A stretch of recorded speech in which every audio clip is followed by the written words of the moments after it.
আজকে আমি তোমাদের সাথে শেয়ার করব ডিমের কারির একদম সহজ এবং সেরা স্বাদের একটি রেসিপি। সহজ হলেও এটি মাংসের স্বাদকে হার মানায় আর কম সময়ে অনেক সুস্বাদু করে ডিম রান্না করতে চাইলে অবশ্যই এই রেসিপিটি ট্রাই করতে পারো। সম্পূর্ণ রেসিপিটি জানতে স্কিপ না করে পুরো ভিডিওটির সাথেই থাকো। তো ফ্রেন্ডস, আমি তৃপ্তি আর তোমরা দেখছো তৃপ্তির রসুই ঘর। তাহলে চলো আর দেরি না করে রান্নাটা শুরু করে দিই। প্রথমেই দেখো, এখানে আমি আলু এবং ডিমগুলোকে সেদ্ধ করে নিয়েছি।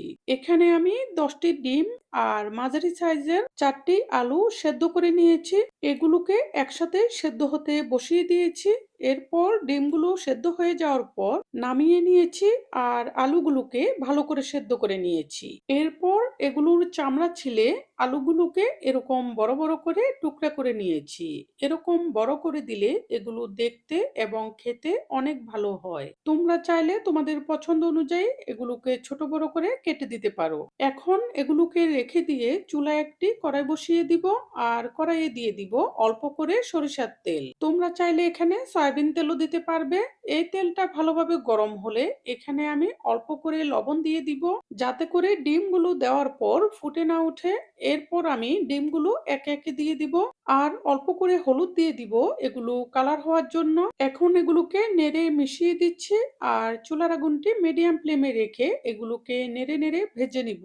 এখানে ডিমটা তোমাদের পছন্দ অনুযায়ী ভেজে নিবে। অনেকে ডিমটা কড়া করে ভেজে রান্না করে খেতে পছন্দ করে, আবার অনেকে হালকাভাবে ভেজে রান্না করে খেতে পছন্দ করে।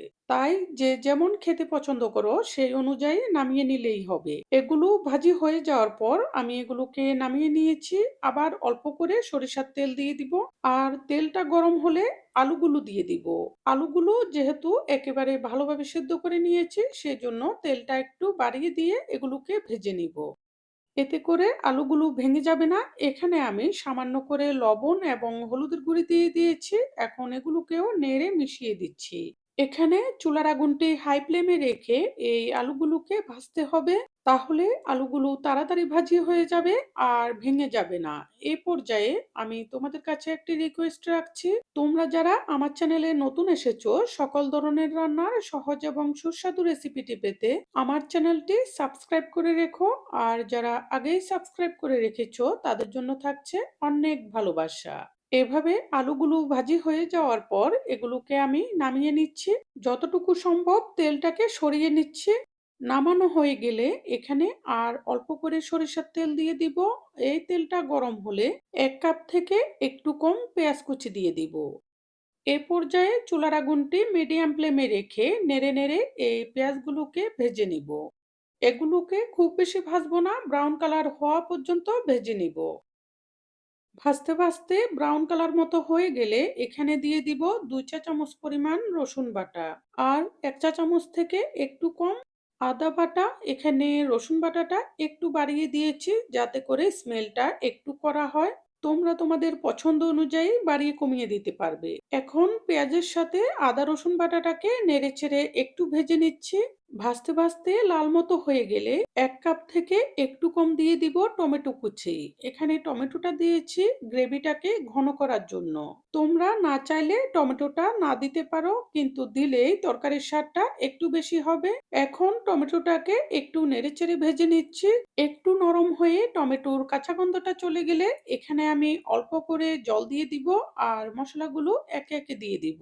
এখানে দিয়ে দিচ্ছি 1 চা চামচ থেকে একটু কম জিরার গুঁড়া, 1 চা চামচ থেকে একটু কম ধনিয়া গুঁড়া, হাফ চা চামচ থেকে একটু বেশি হলুদের গুঁড়া আর 1 চা চামচ পরিমাণ মরিচের গুঁড়া।